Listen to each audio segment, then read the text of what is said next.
So eto na nga po mga idol, Kai Sotto ayaw pumayag na mapalitan bilang sentro sa nalalapit na magiging laban ng Gilas Pilipinas kontra nga po sa kupunan ng New Zealand ngayong February window. Siya lang daw ang legit na sentro na kayang pumalag mga kaibigan. Bago yan, huwag kakalimutan mag-like and subscribe. Maraming salamat po. Alam naman natin mga kaibigan na si Kai Sotto as of now ay injured po, no, at nagkaroon siya ng tinatawag na ACL or anterior cruciate ligament injury. Ito po ay medyo tumatagal, no, ng 6 months hanggang 1 year. And ayon po sa ating mga nakuhang update, so far si Kai Sotto ay nagpapakondisyon pa at nagpapagaling pa.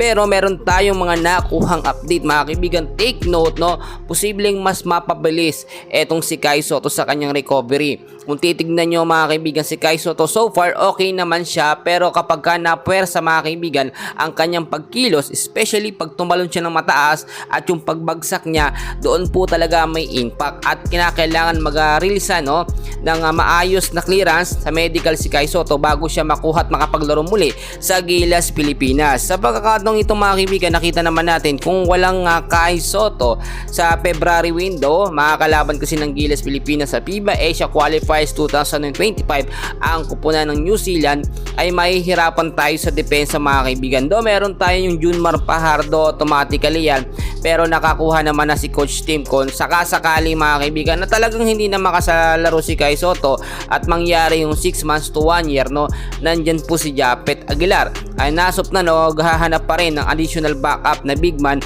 ang Gilas Pilipinas kung sakali naman hindi rin maging available or may ma-injured po, no, dito kay Japet at kay Junmar Fajardo. Ang ating pambato na si Kai Sotto, alam po niya yung kanyang magagawa dito nga po sa kupunan ng New Zealand. Then nung last na nakalaban ng Gilas Pilipinas ng New Zealand, malaking factor o impact yung naiambag ng ating pambato na si Kai Sotto. Maraming nagsasabi si Kai Sotto daw mga kaibigan malalaos na at hindi na makakapaglaro dahil tulad ng nangyari kay AJ Edo mga kaibigan, ilang buwan hindi nakapaglaro mga kaibigan.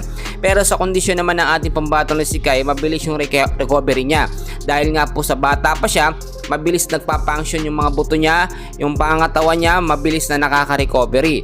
Ang kinakailangan lamang dito mga kaibigan, magkaroon ng clearance si Kai Sotto at pagka ito ay naaprobahan na mga kaibigan, makaka-go shot, makakahabol pa dito nga po sa magiging laban ng Gilas Pilipinas at ng New Zealand. Pero syempre, hindi rin pwedeng pilitin, no, na si Kai Sotto yung maglaro, baka lalong mas mapasama at ma-goodbye ang kanyang karera sa paglaro ng basketball. Pero ito ating nakuha update mga kaibigan, huwag tayong mawala ng pag-asa. Ang karera ni Kai Sotto, especially yung dream niya na makapasok sa NBA, hindi pa yan nawawala. Normally yung mga ganitong 7-footer, no, or 7'3" na big man mga kaibigan, prone po talaga sa injury. Alam po yan ng mga NBA scout, no, at ng mga kilalang coaches. Normal lang yung ganyan mga kaibigan. Ang hindi normal nung hindi ka na-injury, no. Pero syempre alam niyo naman si Kai Sotto natin, physikalan po yan makipaglaban at talagang walang sinusukuan. For now, yun muna update natin, and please huwag kalimutan mag-like and subscribe. Maraming salamat po.